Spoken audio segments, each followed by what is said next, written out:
आपके पास जो है वो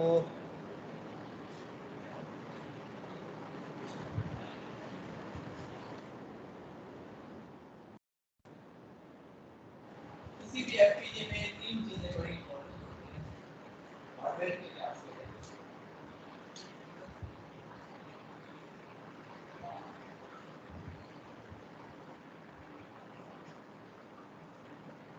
अगर हार्डवेयर के लिहाज से देखें तो ये तीन चीजें बड़ी इंपॉर्टेंट होती हैं। कौन कौन से? एक लॉजिक, लॉजिक एलिमेंट जिसे हम एलई बोलते हैं या सीएलबी भी बोलते हैं, कॉम्बिनेशनल लॉजिक ब्लॉक। ठीक है, तो ये सीएलबीज भी होते हैं हमारे पास, जिधर हमारी सारी लॉजिक जाती है, जो हम सर्किट इंप्लीमेंट करते हैं वो इसके अंदर जाएगा। दूसरा हमारे पास इंटरकनेक्शंस, इंटरकनेक्शन होगा एक है लॉजिक एलिमेंट से दूसरे लॉजिक एलिमेंट में अगर कुछ कनेक्ट करना है तो वो कनेक्ट करना है।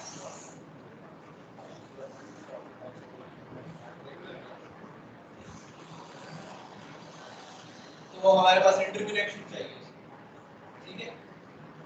उस इंटरकनेक्शन जो है ये वायर्स होती हैं अवेलेबल होती हैं, ये प्रोग्रामेबल इंटरकनेक्शन होते हैं।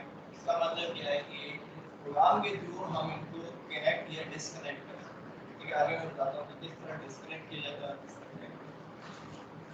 कि करता कौन है? हम तो लॉजिक ले लेते हैं, हमने पता भी नहीं किया। तो ये Xilinx खुद ही नहीं करता है, आप उसको डिवाइस का नाम देते हैं, फिर वो खुद ही किस लॉजिक एलिमेंट में आपका कोड जाएगा, वो किस तरह कनेक्ट होगा, वो Xilinx सिंथेसाइज करते हैं उस प्रोग्राम के सारा काम करते हैं। ठीक है, और तीसरी चीज है input output pins. Input output pins किससे यूज होती है? एफपीजीए को किसी वायर एनवायरनमेंट के साथ किसी और चीज के साथ कनेक्ट करना है तो वो इनपुट आउटपुट पिन के थ्रू भी कनेक्ट होगा, उसके अलावा नहीं कनेक्ट हो सकता। ठीक है, तो इसके गेन इनपुट आउटपुट ब्लॉक्स होते हैं, उसमें इनपुट आउटपुट पिन होगी, लॉजिक एलिमेंट्स, इंटरकनेक्शंस, इसके अलावा भी बहुत सारी चीजें होती हैं, लेकिन ये तीन बेसिक एलिमेंट्स हैं, ये किसी भी एफपीजीए में लाजमी अवेलेबल होंगे। ठीक है, उसके बाद कॉन्फ़िगरेशन बिट्स क्या होती हैं? ये वो बिट्स होती हैं जो अभी मैंने बताया कि इंटरकनेक्शन को किस इंटरकनेक्शन को कनेक्ट करना है, ये लॉजिकल कॉन्फ़िगरेशन बिट्स जो है वो डिसाइड करते हैं या इसके थ्रू बेसिकली होता है। उसके बाद सीएलबी, ये लॉजिक एलिमेंट्स जिनको सीएलबी बोला जाता है। लुकअप टेबल होते हैं हमारे पास, एलयूटीज जो हम लोग लास्ट क्लास में भी किए थे, और ये SRM based truth table basically इनमें स्टोर होता है। ठीक है, ये लुकअप टेबल क्या है? एसआरएम में मेमोरी होगी और उसके आगे क्या लगा होगा? मल्टीप्लेक्सर। ठीक है, जो कि एक तो वैल्यू आउटपुट में सेट कर रहा होगा मेमोरी में। उसके बाद इनपुट आउटपुट ब्लॉक्स, जिसमें इनपुट आउटपुट पिन और ये एसोसिएटेड लॉजिक होती है, स्टैंडर्ड होते हैं जैसे कि वो मिला के इनपुट आउटपुट ब्लॉक्स होते हैं। ठीक है, स्टैंडर्ड हर किसी का अपना होगा, कोई 3.3 वोल्ट्स को 1 समझेगा और कोई जो है 5 वोल्ट्स को 1 समझेगा। इस तरह बहुत सारे स्टैंडर्ड होते हैं। के बाद हमारे पास क्या है, ये वही चीज़ होगी। ठीक है, तो हमारे पास जो है वो प्रोग्रामेबल क्या चीज़ होती है? इनपुट कनेक्शंस और इंटरनल फंक्शंस जो है ये प्रोग्रामेबल होते हैं, जो इंटरकनेक्शंस होते हैं वो भी प्रोग्रामेबल होते हैं। और इसमें रजिस्टर हो सकते हैं, में provide special logic. Specialised logic कौन सी होगी? जैसे एडेड कैरी, कि हमने एडिशन परफॉर्म करवानी है तो वो थ्रू एडर कैरी हम परफॉर्म करेंगे, वो स्पेशल एक हार्डवेयर है हमारे पास अवेलेबल होगा, उसके थ्रू करेंगे। लास्ट टाइम मैंने बताया था कि बिल्ड इन हार्डवेयर को यूज करने और वही चीज कोड में लिखने का क्या, दोनों का इसमें फायदा कौन सा है, कौन सी बेस्ट है? बिल्ड इन, क्यों? फास्ट होगी, ठीक है, वो बनी एक डेडिकेटेडली बनी ही एडिशन परफॉर्म करने के लिए, तो जाहिर है फास्ट होगा, उसका और भी काम होगा ही नहीं। जिस तरह हमारे पास हम कहते हैं कि जनरल पर्पस जो कंप्यूटर प्रोसेसर्स होते हैं वो स्लो होते हैं as compare to ASICs, application specific ICs, जो एक ही काम के लिए डेडिकेट कर दी गई है, उसने वही काम करना है, वो फास्ट होगी एज कम्पेयर टू एक ऐसा प्रोसेसर है जिसने बहुत सारे और भी काम करना है, तो वो स्लो होगा। ठीक है, जिस तरह कंप्यूटर है हमारे ये स्लो होते हैं, कंपेयर टू अगर डीएसपी किट्स देखा है, डीएसपी की किट्स का काम ही है कि उसमें सिग्नल प्रोसेसिंग से रिलेटेड जितने भी एल्गोरिथम है वो इंप्लीमेंट करें। किसी ने तो इंटरनेट भी चलाना है, मॉनिटर पे भी सेंड करनी है चीज़ें, और भी बहुत से ग्राफिक्स से रिलेटेड भी सारे कुछ हैंडल करना है, तो ये स्लो होगा as compare to DSP kits. तो इसलिए जो स्पेशलाइज्ड लॉजिक्स होती है ये फास्ट होती है। लुकअप टेबल लास्ट टाइम भी मैंने करवाया था लुकअप टेबल्स। तो ये एक एग्जांपल है लुकअप टेबल। लुकअप टेबल क्या होता है? ये सिंपल एक ट्रूथ टेबल की इंप्लीमेंटेशन इनटू मेमोरी है। ठीक है, ट्रूथ टेबल की जो आउटपुट होगी उसको मेमोरी के अंदर स्टोर करना।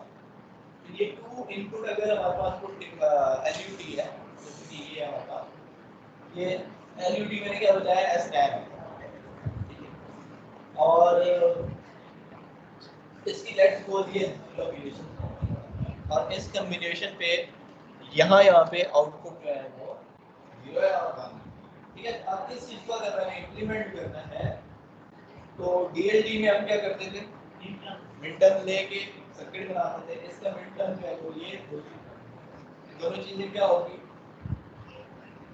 ऐड होगी, ऐड नहीं होगी, और तब जाके ये 1 आएगा। या इस तरह करते हैं ना, ये एंड होती है, जैसे कि होता है एंड है, एक को हम नॉट करके देंगे और उसको डायरेक्ट देंगे। तो ये हमारे पास हो जाएगा ए और ये हमारे पास ये तो सिंपल सा फंक्शन है, इससे कॉम्प्लेक्स फंक्शन आ जाए तो हमारे पास सर्किट बढ़ता जाएगा। अब अगर यही चीज अब आप एफपीजीए में इंप्लीमेंट करने जाए तो हम क्या करते हैं, ये जो आउटपुट होती है ये उठा के एस एफ में डालते हैं। ठीक है, जो रैम है, जो एलयूडी है, हमारे पास क्या होगा, ए और बी की जो कॉम्बिनेशन आएगी उसको कॉरेस्पॉन्डिंगली जो वैल्यू पड़ी होगी वो आउटपुट में जाएगी। ठीक है, तो इस केस में अगर मैं 0 0 दूं तो ये 0 अपने आउटपुट में चला जाएगा, 0 1 दूं तो ये जाएगा, 1 0 दूं तो ये जाएगा, और 1 1 में ये आउटपुट, और यही आउटपुट हमारे आने चाहिए। ठीक है, तो एलईडीज सिंपल आपका जो ट्रूथ टेबल है उसकी आउटपुट स्टोर करने, ठीक है, और उसकी इनपुट की कॉम्बिनेशन पे आउटपुट आएगी। तो ये दूसरा फंक्शन है, अगर ये वाला फंक्शन है मैं सिंपल क्या करूंगा, रैम की वैल्यू से डीएलडी में क्या करना पड़ता था, सर्किट तोड़ के हमें फिर से एक सर्किट डालना है, उसमें हमें हार्डवेयर दोबारा से बनाना पड़ता है, इसमें हमें सॉफ्टवेयर के थ्रू ही हम उसको चेंज कर देते हैं।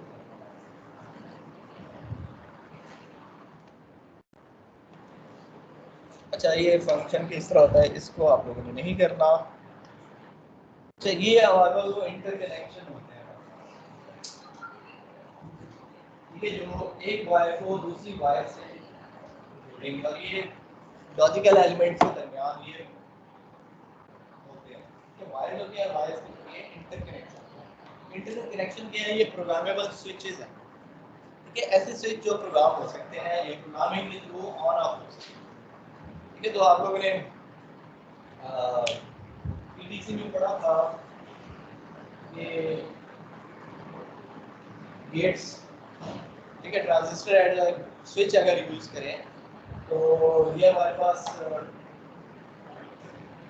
कनेक्टर होता है, ये मीटर होता है, ये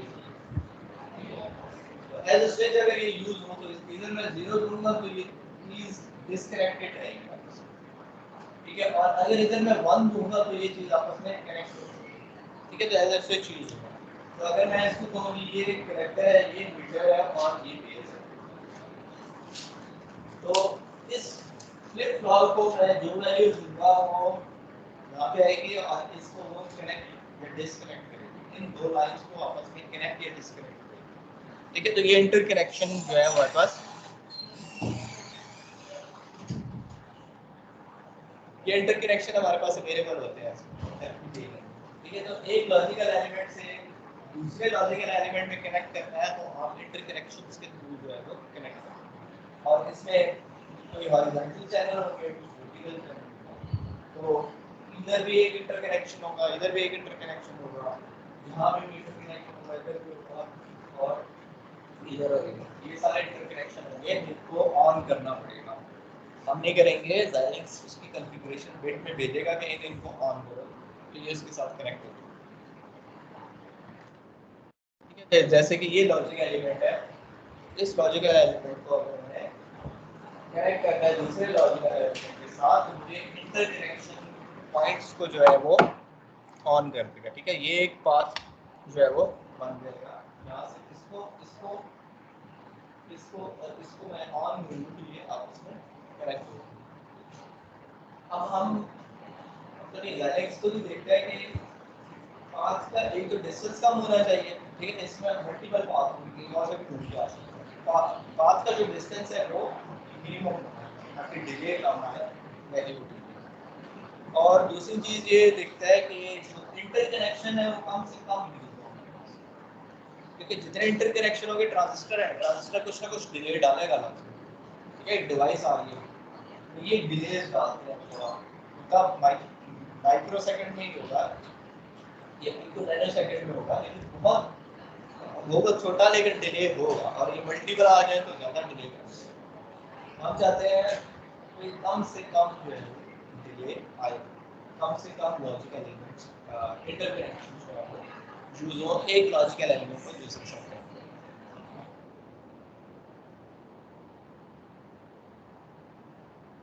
और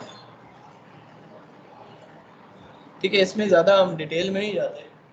लास्ट टाइम जो हम करवाते थे इसमें डिटेल में जाते थे, अब हमने इसको छोड़ दिया। तो हमारे पास LUTs है, वो LUTs जो है वो हमारे पास डिफेक्टिव है, वो SLAM बेस्ड भी हो सकते हैं, वो एंटी फ्यूज भी होते हैं और फ्लैश रैम भी होते हैं। ठीक है, ये तीनों टेक्नोलॉजीज जो है वो यूज होती है। जो SLAM है ये मोस्टली हम यूज कर रहे होते हैं।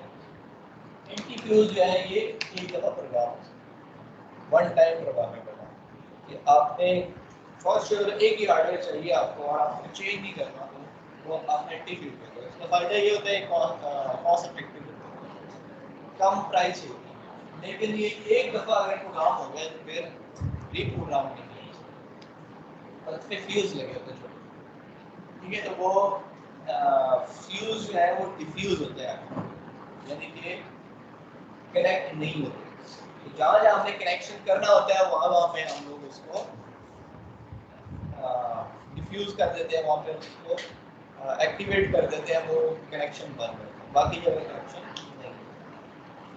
उसके बाद फ्लैश है, सिमिलर होता है हमारे पास SRAM की तरह ही होता है, लेकिन इसमें फ्लैश मेमोरी होती है। और फ्लैश मेमोरी जो है वो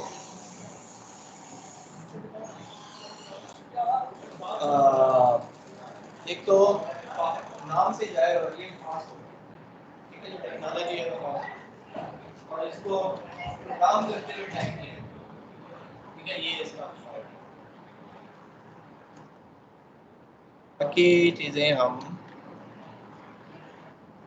डिटेल में नहीं देखते। ये चीज़ देख लेते हैं कि FPGA की जो कॉन्फ़िगरेशन है और CPU की प्रोग्रामिंग में फ़र्क क्या होता है। लास्ट टाइम मैंने बताया था कि वेरिलॉग जो है ये प्रोग्रामिंग लैंग्वेज नहीं है।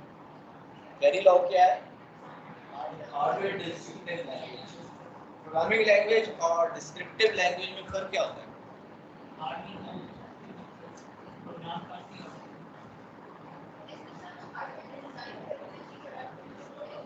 इसमें बराबर है हार्डवेयर उसको यूज कर रहे होते हैं, बराबर है हार्डवेयर यूज कर रहा होता है प्रोग्रामिंग लैंग्वेज। ये आपका CPU है, कोई और CPU पे भी आप चला लो, क्योंकि उसके रिसोर्सेज यूज करें। और कोई भी प्रोग्रामिंग लैंग्वेज, पाइथन हो, C हो, जो भी लैंग्वेज हो आप चला लो, आप उस हार्डवेयर के रिसोर्सेज यूज करें, हार्डवेयर बना दें। इस केस में FPGA के केस में, जो वेरिलॉग के केस में, VHDL के केस में आप हार्डवेयर बना रहे हो, ठीक है, आप उससे हार्डवेयर बना रहे हो, हार्डवेयर को यूज नहीं कर रहे हो। तो FPGA कॉन्फ़िगरेशन और CPU की प्रोग्रामिंग फर्क ये है कि इसमें कुछ बिट्स आती है वो FPGA के SRAM में सेव हो जाती है, ठीक है, तो वो उधर ही नहीं।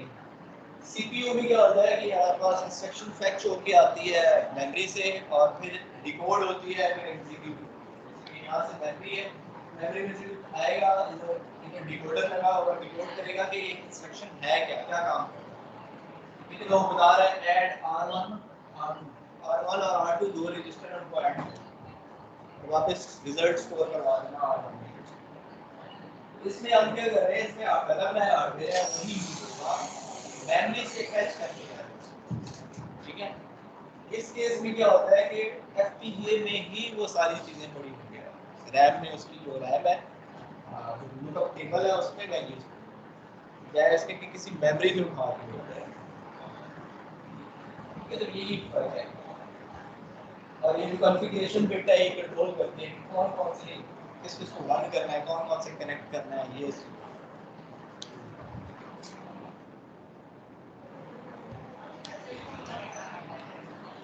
ठीक है। वो बता रहे हैं कि ये जो है डिज़ाइन और फास्ट कॉन्फ़िगरेशन के लिए होता है, फ्यू ब्लॉक्स में हमारे पास प्रोग्राम हो जाता है।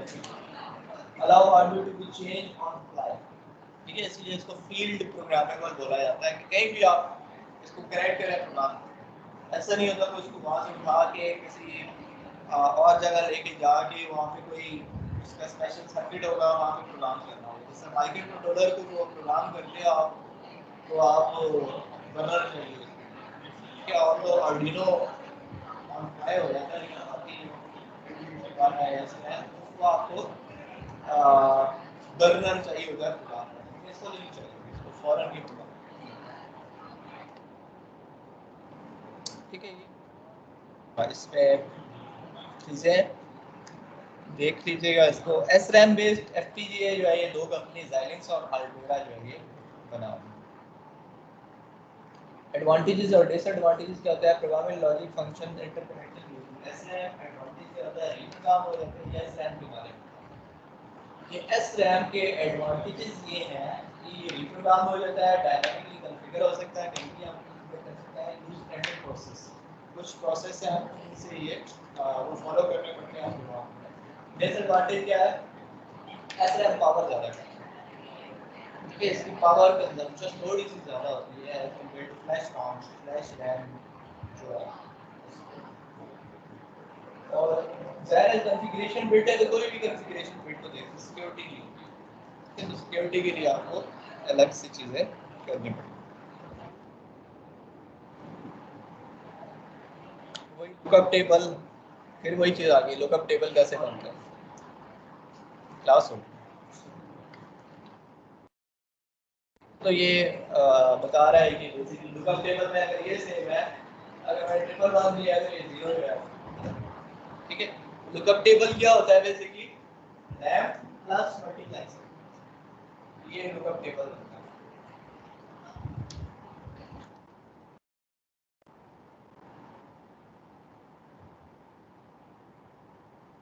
ठीक है, ये वो इंटरकनेक्शन जो मैं आपको बता रहा था, तो ये इस तरह का इंटरकनेक्शन होगा। और इसमें टेक्नोलॉजी कौन सी यूज होती है, मॉसफेट्स यूज होते हैं। तो स्विच जो है वो हम कहते हैं कि डिले ऐड करता है। ये अभी जो मैं बता रहा था, जो इंटरकनेक्शंस है, जो स्विचेस है वो कम से कम होने चाहिए, क्योंकि हर स्विच जो है वो ना कोई डिले ऐड करेगा, तो उसके पास में कम से कम जो है वो डिले होनी चाहिए। और तो इस तरह के हमारे पास मल्टीपल चैनल्स आ जाते हैं, हर चैनल में यहाँ पे हमारे पास एक मैट्रिक्स स्विचेस होते हैं। ठीक है, तो अगर मैंने इस लाइन को इसके साथ कनेक्ट करना है तो मैं ये वाला स्विच ऑन करूँगा तो ये लाइन पूरी रहेगी उसके साथ कनेक्ट हो गई, एंड सो ऑन, इस तरह हम कर सकते हैं।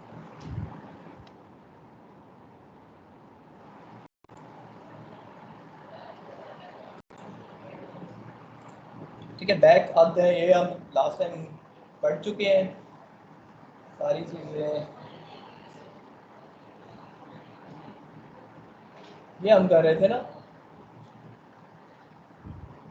ये पाथ हम लोगों ने देखा था, और ये भी हम कर चुके थे, और हम DDR देख रहे थे। DDR समझ आ गई सबको, क्या होता है DDR? हाँ जी, DDR क्या होता है? DDR आपने कहा जी ये इम्प्लीमेंट करते हैं यहाँ पे DDR। DDR का मतलब क्या होता है? एप्लीकेशन किस चीज की? डबल डाटा रेट हो गया ना सर, डबल डाटा रेट होता है। दोनों दिन स्पेंड करता है आपको आप जो है वो डबल रेट से डाटा अचीव कर रहे हो। और ये डबल डाटा रेट होता कैसे है? पॉजिटिव और नेगेटिव दोनों है। हम जो क्लॉक होती है, दो फ्लिप फ्लॉप है, हम जो क्लॉक है वो एक को डायरेक्ट क्लॉक दे देते हैं, एक को 180 डिग्री इन्वर्ट करके दे देते हैं। ठीक है, जैसे कि एक क्लॉक ये हमारे पास आ रही है, दूसरी क्लॉक 180 डिग्री इन्वर्ट। ठीक है, तो अब एक डाटा इसके पॉजिटिव एज पे रिसीव होगा, दूसरा डाटा इसके दूसरे वाले के पॉजिटिव। पहले क्या होता था, एक ही अगर क्लॉक हो तो एक डाटा यहाँ पे रिसीव होगा, एक यहाँ पे। अब क्या हुआ, अब एक डाटा यहाँ पे रिसीव हुआ, दूसरा यहाँ पे रिसीव हुआ, तो अब उसी टाइम फ्रेम में डबल डाटा हमें रिसीव हो रहा है, इसलिए इसको डीडीआर बोलते हैं। ठीक है, तो डीडीआर में हमने देखा कि ये पैड है, ये कहाँ से आ रहा है, ये वायर से हम एफपीजीए में, ठीक है, तो ये एफपीजीए का जो इनपुट आउटपुट जो हम पिन है जैसे कि वो है इनपुट आउटपुट एफपीजीए की पिन, और ये एफपीजीए के अंदर किस तरह रिसीव होगा। हम लोग दो फ्लिप फ्लॉप लगाते हैं, और ये मैंने बताया था कि हर पास में दो फ्लिप फ्लॉप होते हैं।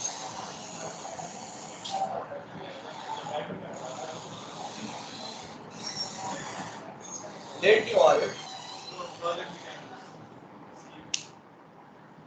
तो हमारे पास दो पेयर्स में हमारे पास फ्लिप फ्लॉप होते हैं। तो एक फ्लिप फ्लॉप को हम लोग एक क्लॉक प्रोवाइड करते हैं, दूसरे को 180 डिग्री रोटेट जो है वो 180 डिग्री शिफ्ट के साथ क्लॉक प्रोवाइड किया जाता है। तो इसके पॉजिटिव एज पे ये रिसीव करेगा, दूसरे पॉजिटिव एज पे ये रिसीव करेगा। तो इसके पॉजिटिव एज पे D1 ने रिसीव किया, और दूसरे के पॉजिटिव एज पे D2 ने वैल्यू रिसीव किया। ठीक है, इसी तरह फिर अगला D1 करेगा, फिर अगली वैल्यू D2 करेगा। सही है, समझ आ गई? अब उसमें और इसमें फर्क क्या है?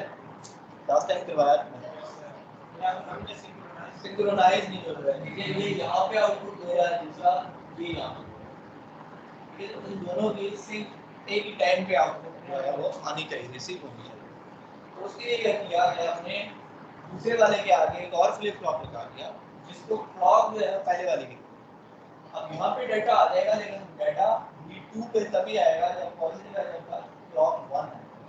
तो positive edge of the clock 1 पे ये भी आउटपुट दे देगा, और D2 पे भी उसी टाइप का आउटपुट। दोनों जो है ये हमारे पास सेम हो गए।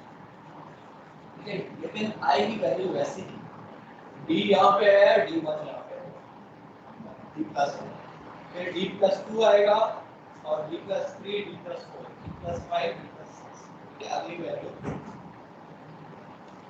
एक एक अल्टरनेटिव वैल्यूज आती है। ठीक है, यहाँ तक समझ आ गई?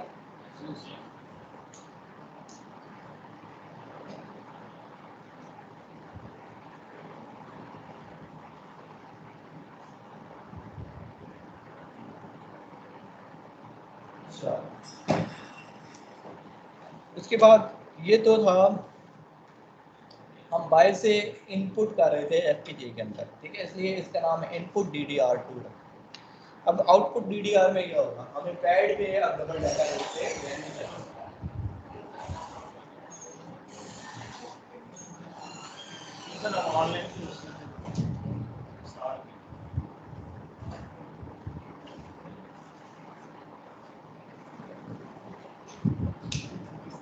अच्छा, अब हमें डबल डाटा रेट पे वैल्यू चाहिए बाहर से एफपीजीए के अंदर।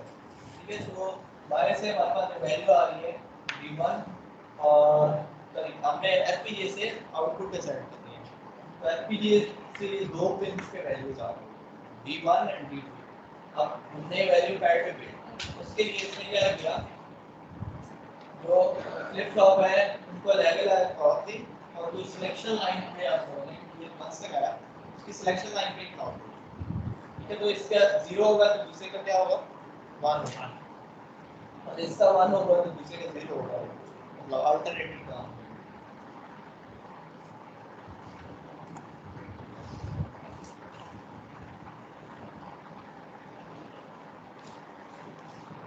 तो ये क्लॉक 1 जो है ये इस ये क्लॉक वन और दूसरे वाले का क्लॉक टू।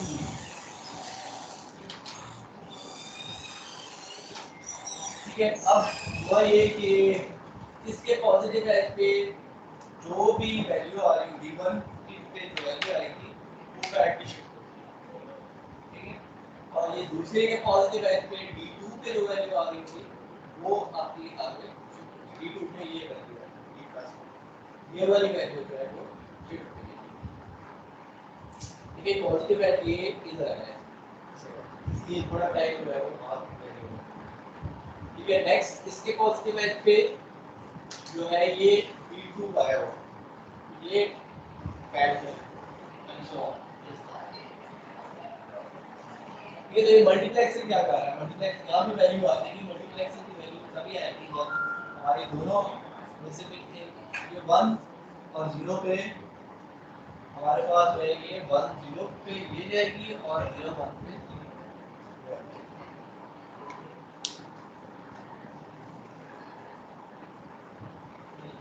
ठीक है।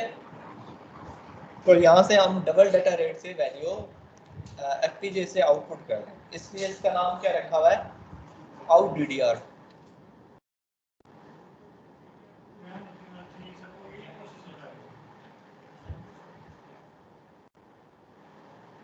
ठीक है, ये कुछ स्टैंडर्ड्स हैं जो आपके एफपीजे में होते हैं। ठीक है, जैसे कि LVDTL स्टैंडर्ड जो है वो 3.3 वोल्ट जो है वो लो वोल्टेज में से होते हैं। ठीक है, इसी तरह बाकी स्टैंडर्ड्स भी हैं हमारे पास।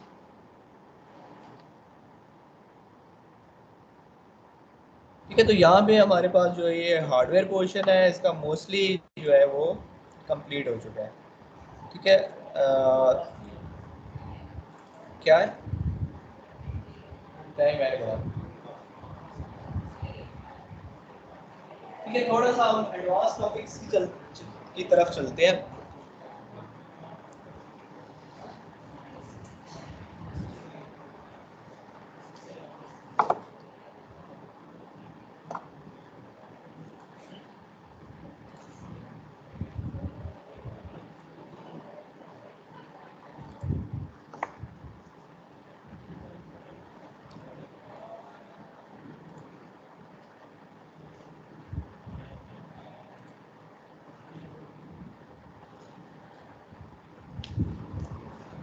थोड़ा सा एडवांस टॉपिक की तरफ चलते हैं।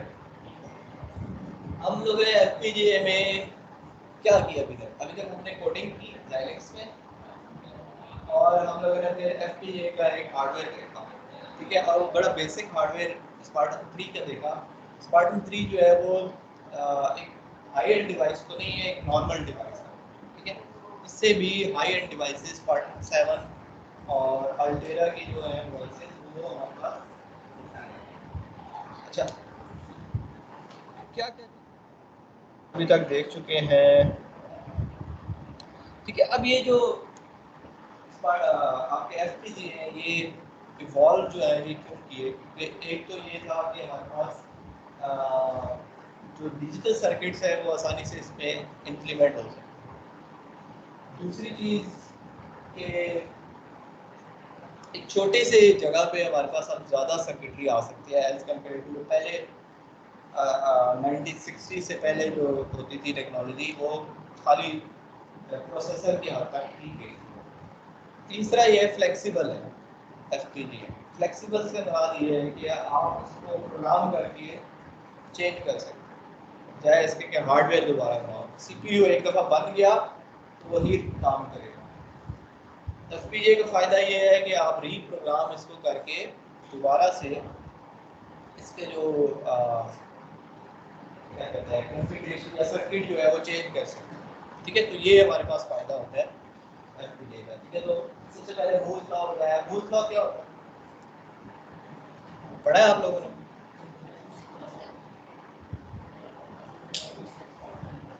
मूल लॉ ने ये बोला था कि आपके पास हर साल जो है वो number of transistor in particular area जो है ये डबल होते हैं। ठीक है, तो अगर मेरे पास 1000 ट्रांजिस्टर्स इस एरिया में आते थे, जो भी एरिया है, तो अगले साल ये 2000 ट्रांजिस्टर्स जो है हमारे पास आए एंड सो ऑन, इस तरह चलते हैं। इसका फायदा क्या हुआ, इसका फायदा क्या होता है? ट्रांजिस्टर्स अभी क्यों नहीं आ सकते उस एरिया में, क्यों नहीं आ सकते? हम कहते हैं जी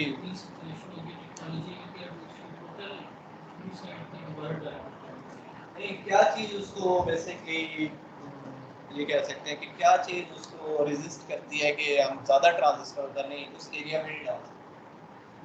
देखिए, दो ट्रांजिस्टर्स जाएंगे ना तो ट्रांजिस्टर बनते किसमें, ये ज्यादा डिटेल में मैं नहीं जाता है वैसे ये पीएनपी जंक्शन होगा। अब ये जंक्शन इतना होना चाहिए कि एनपीएन ये पीएनपी जंक्शन होगा, ये जंक्शन इतना होना चाहिए कि ये दोनों आपस में कनेक्ट, ठीक है? तो इनमें जो है वो फिर अट्रैक्शन फोर्स डायरेक्टली नहीं होनी चाहिए, ठीक है? ज़रा अंदर देते हैं तो करंट फ्लो करता है, अदरवाइज करंट फ्लो नहीं करता। इतना नहीं होना चाहिए कि ये बेसिकली ऑटोमेटिकली बगैर करंट दिए ये फ्लो करने लगे, ठीक है? तो उस रेजिस्टर पाथ को जो है हमने मिनिमाइज करना है। वो किस तरह हो रहा है? वो टेक्नोलॉजी से, लूपिंग से हो रहा है।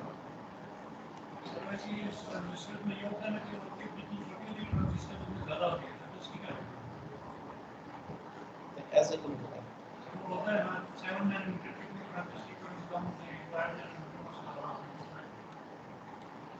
वो चिप का साइज नहीं होता होगा। देखो वो टेक्नोलॉजी है ना कि बाद में एक टेक्नोलॉजी आई है जो कि 5 नैनोमीटर में भी उतने ही ट्रांजिस्टर हैं जितने पहले 7 में होते थे, ठीक है? तो ये नहीं है कि जितना चिप का साइज छोटा हो जाएगा ट्रांजिस्टर ज़्यादा होते हैं, ये नहीं। वो जनरेशन देखे ना कि कौन सी चल, ठीक है? तो इस कम्युनिकेशन इस गैप को जो है वो कम से कम करते हुए बेसिकली ट्रांजिस्टर का साइज छोटा हो सकता है। ट्रांजिस्टर का साइज छोटा होगा तो आपके कम एरिया में ज़्यादा ट्रांजिस्टर आ जाएंगे। दूसरा, ट्रांजिस्टर की एक भी फील्ड बनती है उसको भी हमने ख़त्म करना होता है, वो डिफरेंट स्कीम्स लगा कर उसको ख़त्म किया जाता है, ठीक है? तो ये बेसिकली यूज है। और 6 ट्रांजिस्टर एसरैम सेल यूजिंग इतनी टेक्नोलॉजी, ठीक है? तो अब ये साइज बताया हुआ है, इस सेल इस साइज में आपके पास 6 ट्रांजिस्टर एसरैम है, ठीक है? पहले इस साइज में नहीं होता था 6 सेल एसरैम। उसके बाद evolution of complex signal processing algorithm, कुछ कॉम्प्लेक्स सिग्नल प्रोसेसिंग एल्गोरिथम आ गए जिसमें हमारे पास ये डिफरेंट कम्युनिकेशन के प्रोटोकॉल हैं, एफपीसी हो गया, टर्बो हो गया, एलडीपीसी हो गया, ये हमारे पास कम्युनिकेशन के प्रोटोकॉल। कुछ हमारे पास इमेज प्रोसेसिंग के जैसे फिल्टर्स हो गया, डिटेक्शन के लिए हमें क्या यूज करना पड़ता है, सोबल फिल्टर यूज करना पड़ता है। ये एक फिल्टर आ गया हमारे पास जो कि यूज हो रहा है। इंक्रिप्शन भी कुछ एल्गोरिथम है, एईएस है, ईसीसी है, ये क्रिप्टोग्राफी में यूज होते हैं हमारे पास, ठीक है? इंक्रिप्शन करते हैं और वीडियो कोडिंग में। तो ये कुछ कॉम्प्लेक्स सिग्नल प्रोसेसिंग है जो कि हम एफपीजीए में यूज करते हैं। उसके बाद methods of high end product communication multiple domain, जैसे कि वायरलेस या मैग्नेटिक वीडियो या वायर मेडिकल में भी आपके पास ये एफपीजीए की cryptography cryptography related to basically security है। सिक्योरिटी के जो एल्गोरिथम्स होते हैं उसको हम क्रिप्टोग्राफी। उसके बाद सिस्टम ऑन चिप आया है। ये सिस्टम ऑन चिप का मतलब क्या है कि अभी तक हम जो देखते आ रहे हैं वो एक प्रोसेसर चिप के ऊपर। सिस्टम ऑन चिप से मुराद ये है कि आपका पूरा सिस्टम जो है वो एक ही चिप पे होता है। heterogeneous components जैसे कि processor, peripherals, hardware, accelerator, memory, ये तमाम क्या होंगे एक ही चिप में होंगे। मेमोरी भी उधर ही होगी, जो हार्डवेयर एक्सीलरेटर है वो भी उधर ही होगा, प्रोसेसर भी एक ही चिप के अंदर होगा। जिस तरह हम कहते हैं जी हमारा जो माइक्रो कंट्रोलर है उसके अंदर मेमोरी भी होती है, उसके सीपीयू भी होता है, लेकिन वो बहुत ही प्रोसेसिंग पावर उसमें इतनी ज़्यादा है। तो सिस्टम ऑन चिप ये जो है वो आपके पास तमाम चीज़ें अवेलेबल होंगी, तो उसको हम सिस्टम ऑन चिप एसओसी बोलते हैं। Facilitate to user by allowing easy capability. तो अब क्या होगा कि हमारे एक ही चिप में तमाम चीज़ें अवेलेबल हैं, हमें अलग-अलग लगानी नहीं पड़ेगी, ठीक है? मेमोरी मुझे अलग से नहीं लगानी पड़ेगी किसी प्रोसेसर के साथ, तो वो सारी चीज़ें हमारे पास खत्म हो गई। हमारे पास ये एक ही चिप के अंदर अवेलेबल है, सिस्टम ऑन चिप उसको बोला जाता है। आपने जो यूज़ करना है, मैं भी यूज़ करनी है तो मैं भी यूज़ करना, प्रोसेसर तो होगा ही होगा। इसी तरह FPGA भी उसके अंदर मौजूद है।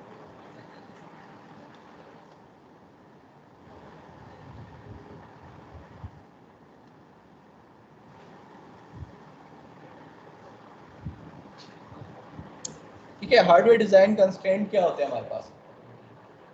एक हार्डवेयर अगर हम बनाने जाते हैं किसी भी अपने प्रोडक्ट का, तो उसके कंस्ट्रेंट क्या होते हैं? कंस्ट्रेंट होते हैं जी, एक तो उसका एरिया कम से कम होना चाहिए। ठीक है, कम से कम एरिया में हमारे पास आना चाहिए। कभी भी हम नहीं चाहेंगे कि हमारा हार्डवेयर बड़ा सा बने, हम चाहेंगे कि छोटा सा हमारे पास हो। दूसरा क्या है कि थ्रूपुट ज़्यादा होना चाहिए। थ्रूपुट क्या है कि आउटपुट, कंसेक्टिव आउटपुट्स कितनी देर बाद आएंगे, वो उसकी ज़्यादा होना चाहिए। और वो किस तरह ला सकते हैं? पैरेलल रीजन से। ये पैरेलल से जो पाइपलाइनिंग है हमने किया था, उसके थ्रू हम जो है थ्रूपुट इसकी बढ़ाएं। तीसरा चीज़ जो है वो फ्लेक्सिबल होना है। फ्लेक्सिबल से मुराद क्या अभी मैंने बताया, क्या चीज़ें फ्लेक्सिबल होना चाहिए? प्रोग्रामेबल कंपोनेंट्स होने चाहिए, यानी कि उसको प्रोग्राम करके आप उसकी फंक्शनैलिटी वो चेंज कर दें। ठीक है, तो ये होना चाहिए। दूसरा सबसे एंड पॉइंट क्या है? Low power.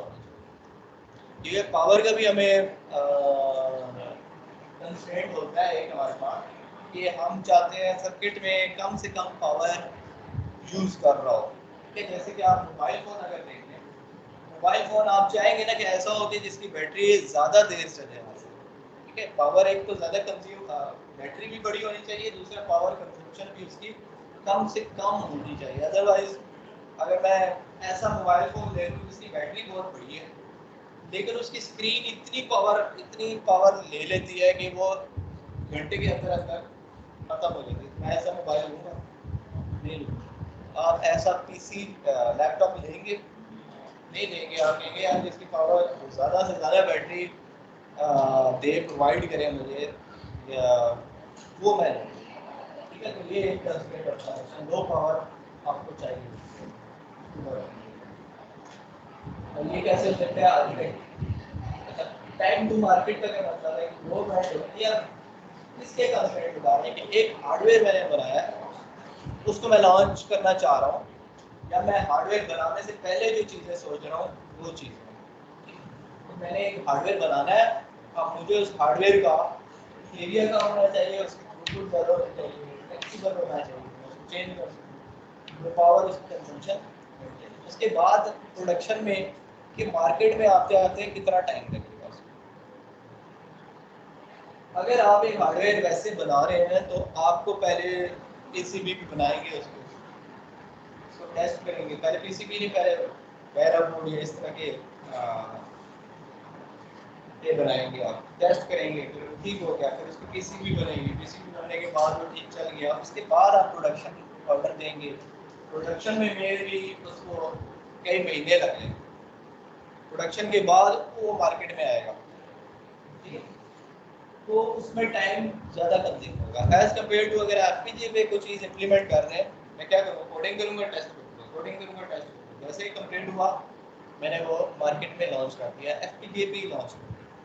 ठीक है, मैं उसका हार्डवेयर बनाने को नहीं दूंगा, मैं कहूँगा ये हार्ड चिप ले लो और उस चिप पे मैं अपना हार्डवेयर जो है वो खुद ही इम्प्लीमेंट करूँ। ये अच्छा, अब what could be the solution for rapid SOC design on and on chip validation. तो अब हम जो है वो बनाने जा रहे हैं एसओसी।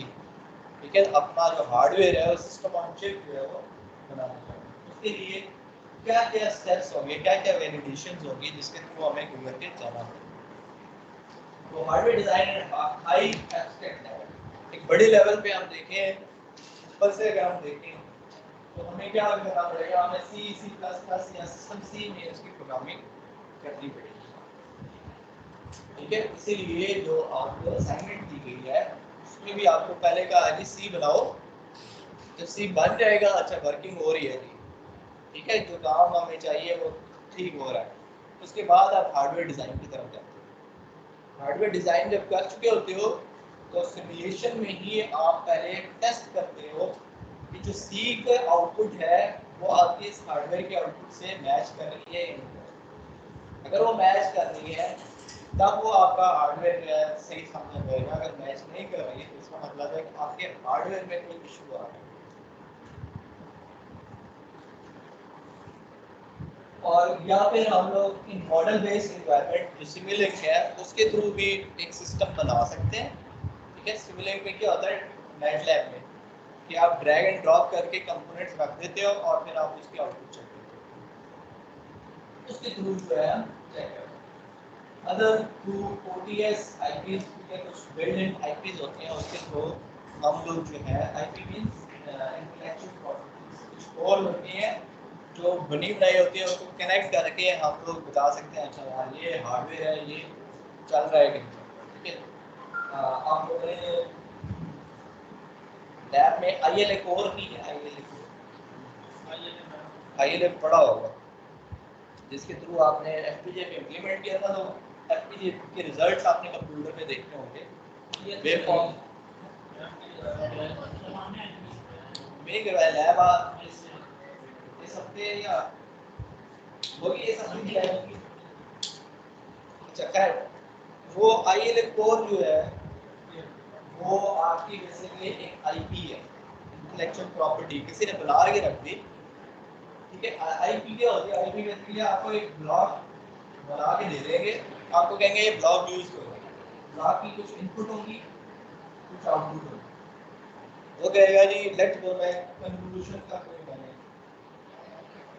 कन्वोल्यूशन पढ़ी है ना सबने डीएस में, वो सिग्नल देंगे आप कोड पूरा कन्वोल्यूशन का इस आईपी कोर के अंदर लिखा होगा, वो आपको एक आउटपुट देगा। ठीक है, तो आप क्या करेगा आप इंटेलेक्चुअल प्रॉपर्टी किसी की है उसको दे दिया कि यूज करो। ठीक है, तो कन्वोल्यूशन आपको मिल जाएगा बजाय इसके कि आप कन्वोल्यूशन का बैट कोड लिखो फिर कन्वोल्यूशन परफॉर्म हो। इसी तरह फिल्टर्स की एफआईआर फिल्टर है इसकी भी आईपी अवेलेबल है Xilinx के अंदर। आप उसको यूज करते हुए भी अपने फिल्टर के रिजल्ट देख सकते हो। उसमें क्या देना होता है, उसमें फिल्टर के कोएफिशिएंट देना होता है और बताना होता है कि कितने टैग का फिल्टर है। ठीक है, तो वो टैग लगाओगे फिल्टर कोएफिशिएंट दोगे इनपुट दोगे उसकी एक आउटपुट आ जाएगी फिल्टर के थ्रू गुजर के वो आउटपुट आ जाएगी। हमें इसका बीच का कोड लिखने की जरूरत है। ठीक है, तो वो हमारे पास आईपी। उसके बाद time detection with long development cycle और chip manufacturing and high setup cost. ठीक है, तो आप जो चिप बनाते हो अभी तो मैंने बताया कि एफपीजीए पे ऐसे करते हैं। अगर चिप बनाते हैं तो उसका भी मैंने बताया कि किस किस प्रोसेस से गुजरना है। उसमें क्या होता है उसमें एक तो टाइम ज़्यादा लगता है और दूसरा कॉस्ट बढ़ जाती है आपकी। ठीक है, आप एक जो चिप है अगर वो बनाने में लेट्स सपोज मुझे 1000 चिप्स एक आईसी जो है वो बनानी है। मैंने एक सिस्टम एक बनाया टेस्ट किया फिर मुझे 1000 उसकी आईसी बनानी है और मार्केट में बेचनी है। तो वो बनाने जाओगे तो बड़ी कॉस्टली बनेंगी आपके पास। आप 2-3 लाख बनाओगे तो शायद वो थोड़ी सस्ती होगी, लेकिन अगर आप हज़ारों में जाओगे तो वो बहुत महंगी होगी। उसका हल यही है कि आप एफपीजीए पे इंप्लीमेंट करो। एफपीजीए तो अवेलेबल है आपके पास, एफपीजीए खरीदो उसको रन करो और अपने प्रोडक्ट मार्केट में लॉन्च करो। तो उनको क्या बचाता है, एक तो टाइम बच जाता है, दूसरी कॉस्ट हमारे पास रिड्यूस हो जाती है। और ये किससे होती है? एफपीजीए और जो एसओसी फॉर वैलिडेशन और even for a final product. Validation के लिए भी यूज कर सकते हैं एफपीजीए को और फाइनल प्रोडक्ट के तौर पे भी यूज कर सकते हैं। ये नहीं कि खाली वैलिडेशन की बस खत्म हो गया, और वैलिडेशन के बाद आप उसको एज अ प्रोडक्ट भी यूज कर सकते हैं।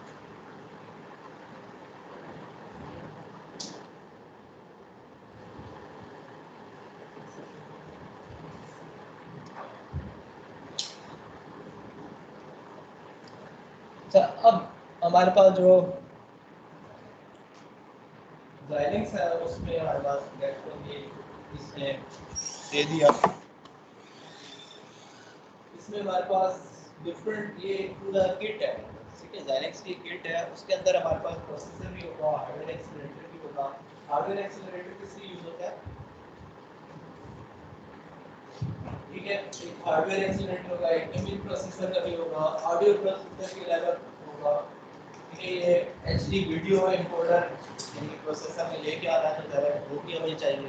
तो एक ही चिप पे हमें जो है वो ये तमाम चीजें जरूरत है, इसलिए हम इसको सिस्टम हम चिप जो है वो कहते हैं। इसी तरह एडीसी, एडीसी क्या होता है?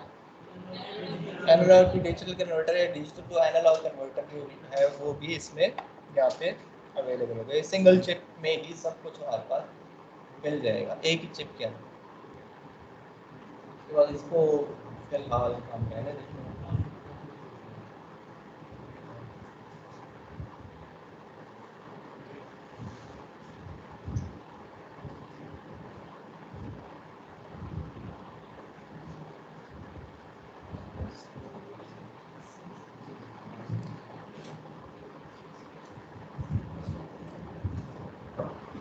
अच्छा, ये अब सिस्टम मॉडलिंग हम अपने हार्डवेयर या कोई भी चीज़ बनाने लगते हैं तो उसकी मॉडलिंग और परफॉर्मेंस प्रेडिक्शन करते हैं सबसे पहले। ठीक है, उसमें क्या आ जाता है?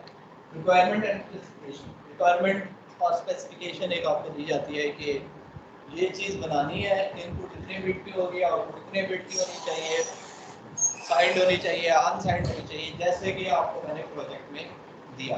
ठीक है, सारी रिक्वायरमेंट्स दी कि आपने फिल्टर बनाना है, इतने टाइप का फिल्टर होगा, इतने बिट की इनपुट आ रही है, इतने बिट की आउटपुट आएगी, इतनी देर के बाद एक इनपुट आएगी, वो सारी क्या आएगी इसकी रिक्वायरमेंट एंड स्पेसिफिकेशन में आएगी। अब हमने क्या करना है? Identification of function blocks of application. हमने क्या क्या बनाना है? फिल्टर बनाना है तो किस तरह बनाना है, एडर लगाना है, मल्टीप्लायर लगाना है, बिल्डिंग यूज करना है, हुक बनाना है, ये सारी चीजें जो है हम लोग आइडेंटिफाई करते हैं। उसके बाद सिंपल एल्गोरिदम देखते हैं कि सिंपलेस्ट एल्गोरिदम कौन सा है जिसमें हमने इम्प्लीमेंट करना है। ठीक है, वो देखेंगे हम अपना कोई भी एल्गोरिदम उठाएंगे उसको इम्प्लीमेंट करेंगे। ठीक है, जिस तरह आपकी अगर मैं फिल्टर ही को देखूँ तो फिल्टर में डायरेक्ट फॉर्म 1 भी हो सकती है, डायरेक्ट फॉर्म 2 भी हो सकती है, बेस में पड़ा है ना आपको, उसका फर्दर रिडक्शन करके भी हम कर सकते हैं। तो इस तरह के बहुत सारे आपको एल्गोरिदम्स जो है वो मिल जाएंगे, आप उनको देखते हुए इम्प्लीमेंट कर सकते हैं। तीसरी क्या है कि सॉफ्टवेयर रेफरेंस, जिसको हम गोल्डन रेफरेंस मॉडल बोलते हैं, वो होगा आपके पास। ठीक है, जैसे कि मैंने कहा कि सी में पहले बना, तो वो क्या है? वो आपका एक सॉफ्टवेयर मॉडल बन जाएगा। वो अब रेफरेंस मॉडल होगा जिसकी बेस पे आप जज करोगे कि मेरा जो हार्डवेयर बना है वो सही बना है। ठीक है, तो दोनों की कंपैरिजन से आप बता सकोगे। वैसे तो आप कोई भी हार्डवेयर बना दो, आपको जी बन गया है अगर, अब वो सही है कि नहीं वो किस तरह जज करोगे? एक एक वैल्यू दोगे तो आपको भी टाइम लगेगा और मे बी वो गलत भी हो। तो उससे बेहतर ये है कि आप सॉफ्टवेयर के थ्रू वो सारा प्रोसेस करें। ठीक है, करवाया, हर स्टेप पे आपको आउटपुट पता चल सकती है। ठीक है, चाहे इसके कैलकुलेटर से मल्टीप्लाई कराते रहोगे, फिर ऐड करवाओ। ठीक है, तो वो चीज़, उस चीज़ से बचने के लिए आपको सी में मॉडलिंग आता है, सी प्लस प्लस में या मैटलैब में, जिसमें मर्जी आए काम करो। ठीक है, तो उससे बचने के लिए और फिर फ्लोटिंग पॉइंट भी चेक करना है आपने कि फ्लोटिंग पॉइंट में एल्गोरिदम जो थ्री डॉट इतने में वो आना चाहिए आपको। ठीक है, उसको भी आप लोगों ने जो है वो ध्यान में रखना होगा। हार्डवेयर इंप्लीमेंटेशन में क्या होता है? Conversion of system model into fixed point. अभी जो हम कर रहे थे या जो भी आप सॉफ्टवेयर में करते हो वो फिक्स पॉइंट में नहीं होता है। ठीक है, यानी कि एक वैल्यू दी, जो जो मैंने आपको टैब्स दिए, ठीक है, कोफिशिएंट्स दिए, वो क्या है? 0.002, ये फिक्स पॉइंट नहीं है। एफपीजीए में ये वैल्यू नहीं दे सकते। ठीक है, इस वैल्यू को पहले कन्वर्ट करना पड़ेगा फिक्स पॉइंट। ठीक है, जो कि एफपीजीए में एक वैल्यू है, पॉइंट्स नहीं होते इसमें। तो हम वो क्या करते हैं इसके लिए, जितनी हमारे पास फ्रैक्शन बिट होती है 2 की पावर अपने से मल्टीप्लाई कराते हैं तो एक नंबर आ जाएगा, वो एफपीजीए है। तो conversion of system model, fix point, design space, integration of hardware software part. तो हम लोग कहते हैं जी हार्डवेयर पार्ट कौन सा होगा इसमें, सॉफ्टवेयर पार्ट कौन सा होगा। ये आगे मैं चैलेंज बताता हूँ कि बेसिकली हम लोग ऐसा भी कर सकते हैं कि कुछ चीज़ें हम लोग इस सिस्टम ऑन चिप में ना हमारे पास प्रोसेसर भी अवेलेबल होगा, हमारे पास एफपीजीए भी होगा, साथ प्रोसेसर सीपीयू भी होगा, दोनों चीज़ें अवेलेबल होंगी। हम हार्डवेयर कुछ पार्ट प्रोसेसर हार्डवेयर से कराएंगे, कुछ पार्ट सीपीयू से भी करवा सकते हैं। इसका फायदा क्या होता है, हार्डवेयर का फास्ट होगा, ठीक है, ये डेडिकेटेड हार्डवेयर होगा, ये सीपीयू है, सीपीयू ज़्यादा स्लो काम करेगा। तो जो हमने जल्दी प्रोसेस करवाना है वो हम हार्डवेयर से कराएंगे, इसके अंदर हार्डवेयर बनाएंगे। और कुछ चीज़ें ऐसी होती हैं जो हार्डवेयर में एफपीजीए में नहीं हो सकती, जैसे कि डिवीजन में नहीं करवा सकते। डिवीजन कराएंगे तो इतना बड़ा कोड बनेगा, उसका हार्डवेयर इतना बड़ा बनेगा, उसमें टाइम लगेगा, इस सीपीयू से काम नहीं। तो हमने एफपीजीए और सीपीयू दोनों में कुछ ना कुछ काम जो है वो सॉफ्टवेयर हार्डवेयर जो है पार्टीशन करते हैं। जरूरी नहीं आज प्रोजेक्ट में, लेकिन किसी प्रोजेक्ट में होगा। फंक्शनल ब्लॉक होगा, एम्बेडेड एंड सॉफ्टवेयर इंटीग्रेशन हम किस तरह करेंगे, system integration, verification and prototyping, ये बात की बात है, ठीक है। ये एक बड़ा सिस्टम बना दिया मैंने, थोड़ा थोड़ा हार्डवेयर चेक कर लिया, जैसे कि मैं कहता हूँ फिल्टर आपको दे दिया, ये एक बड़े सिस्टम का पार्ट था फिल्टर। तो फिर उसकी ज़ाहिर है एक बड़ा सिस्टम में बना रहे होते हैं तो आपकी टीम्स में डिवाइड होता है, फिल्टर एक कर रहा है, दूसरा कोई और एल्गोरिथम इम्प्लीमेंट कर रहा है, तीसरा कोई और एल्गोरिथम इम्प्लीमेंट कर रहा है, इन सबको कंबाइन करना होता है जब आप प्रोडक्ट बनाते हो। तो उसकी इंटीग्रेशन, फिर उसकी वैलिडेशन, ठीक है, कि इंटीग्रेट जोड़ तो दिया है, इसको मैंने कहा था जी आप लोगों ने चीज़ बनाई वो मैंने किसी और को दिया, वो जोड़ दिया उसको, ठीक है, वो पार्ट किसी और के साथ था, वो तीसरे के साथ जुड़ तो गया है, लेकिन अब वेरीफाई करना है कि ये चीज आउटपुट दे रहा है कि नहीं दे रहा है, वो वैलिडेशन या वेरिफिकेशन हो गया। और थर्ड क्या है, प्रोटोटाइप, बन गया ठीक हो गया, अब इसका प्रोटोटाइप करना है, बन गया सर, ठीक है, वो इम्प्लीमेंट किया वो बेसिकली प्रोटोटाइप भी हो गया। हार्डवेयर इम्प्लीमेंटेशन में हमारे पास, ठीक है, डिज़ाइन इम्प्लीमेंटेशन में ये भी ग्राफ मैंने आप लोगों को लास्ट टाइम बताया है।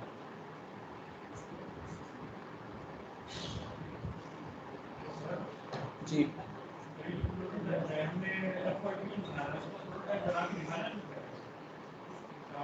FIP समझ नहीं, FIP की बात कर,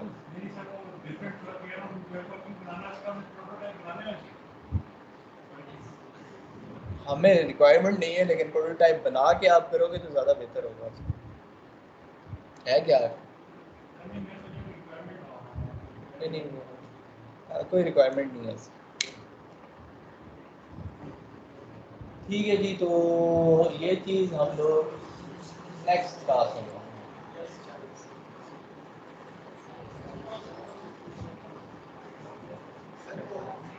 ये कुछ स्लाइड्स ही रह गए, बस यहाँ तक करना है, एक दो स्लाइड्स।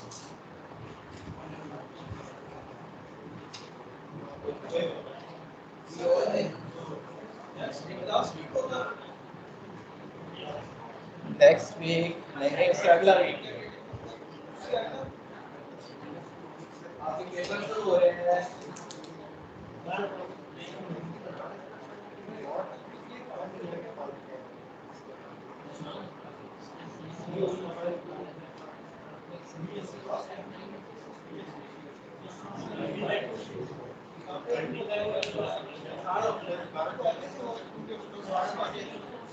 रीड करेगा, रीड ही करेगा,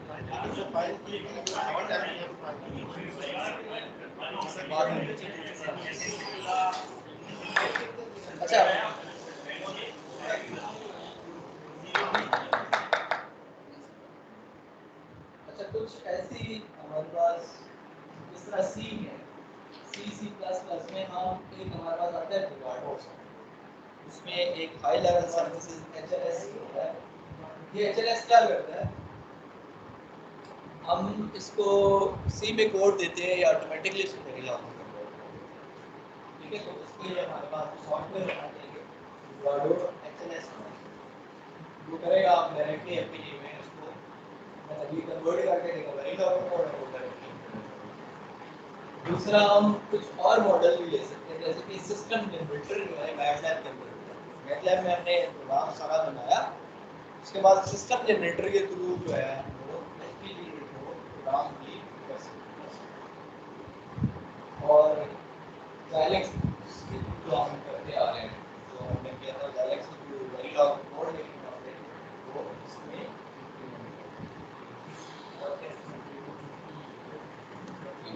ठीक है। तो जरूरी नहीं है कि आप खाली वेरीलॉग में कोड लिखें, आप सी या मैटलैब में भी, मैटलैब में सी प्लस में कोड तो नहीं लिखा जाता, ब्लॉक्स लिखा जाता है। सिमिलर किया ना आप लोगों ने, ब्लॉक बनाते हैं उसमें एक ब्लॉक है सिस्टम जनरेटर का, सिस्टम जनरेटर के ब्लॉक से ऑटोमेटिकली वो एफपीजीए में से डेटा सेंड करता है उसको और वापस रिसीव भी कर सकते हैं। तो इसमें टेस्टिंग भी होती है, तो हम दरमियान में एफपीजीए रख के उसकी टेस्टिंग भी कर सकते हैं कि मैटलैब से जो वैल्यू आई और जो एफपीजीए से वैल्यू आई उन दोनों को कंपेयर भी करेंगे, ठीक है। अभी तो आप मैनुअली कंपेयर करोगे, ये मेरे पास सी में कोड आया और ये एफपीजीए में कोड आया, तो आप एक एक वैल्यू को कंपेयर करोगे। लेकिन अगर थाउजेंड्स ऑफ वैल्यूज हुई तो एक एक वैल्यू को कंपेयर करना बड़ा मुश्किल होगा, क्योंकि अगर वैल्यू जो है वो आ रही होती है 0.36592 इस तरह आ रही है, तो इतनी वैल्यूज को कंपेयर करना ह्यूमनली एरर के बड़े चांसेस होते हैं। तो उसके बजाय हम क्या करते हैं, सिस्टम जनरेटर के थ्रू जो है वो वैल्यूज जो है एफपीजीए से गुजार के और फिर उन दोनों को कंपेयर कर देते हैं, फिर दोनों वैल्यूज वो ऑटोमेटिकली मैटलैब में कंपेयर करते हैं ये दोनों सही है नहीं, जहाँ पे नहीं होंगे वहाँ पे एरर होते हैं, ये वो वैल्यूज सही नहीं। हम उसके थ्रू जो है वो अपने इसको देख सकते हैं।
कल क्विज है तो काइंडली सबने प्रेजेंट होना है क्लास के अंदर।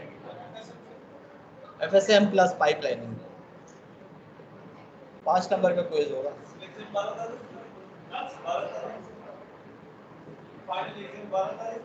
नहीं नहीं 12 नहीं है आपके, हाँ 12 से आपके 12 से शुरू होगा।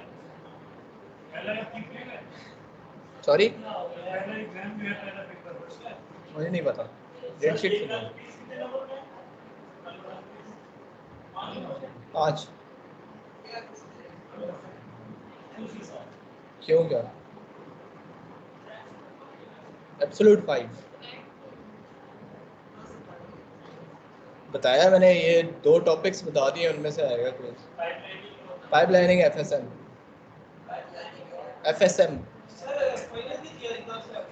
सॉरी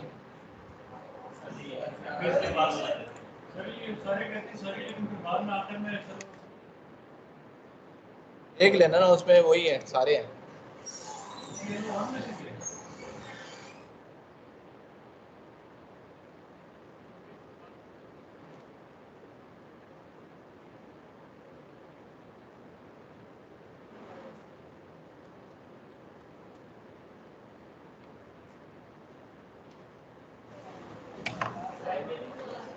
ताहा Zafar, present Abdul sir. Wahab, Abdul Wahab, Asad, Farzeen, Hammad, Hasnain, Faris, Manal, Mohammad Awais, Nabeel, Waleed, Hamza, Usama, present sir. Ishan, Mohammad Bilal, Waqar, Hamza, yes sir. Naveed, present sir. Mohammad Waseem, 147, Anas, Arsalan, president sir.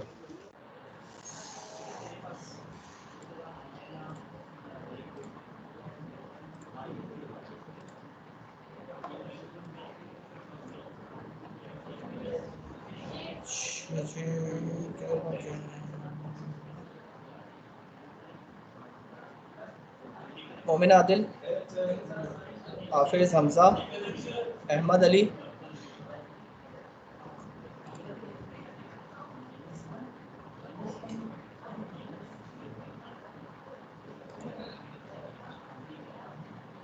Okay ji. कल की क्लास में जो ऑनलाइन है वो भी सुन ले। कल की क्लास में आप लोगों ने सबने प्रेजेंट होना है। क्विज होगा क्लास के अंदर। जो एब्सेंट हुआ उसके 5 नंबर गए। मैंने कोई क्विज नहीं देना, ठीक है? तो काइंडली इस चीज़ का ख्याल रखें। जी जी।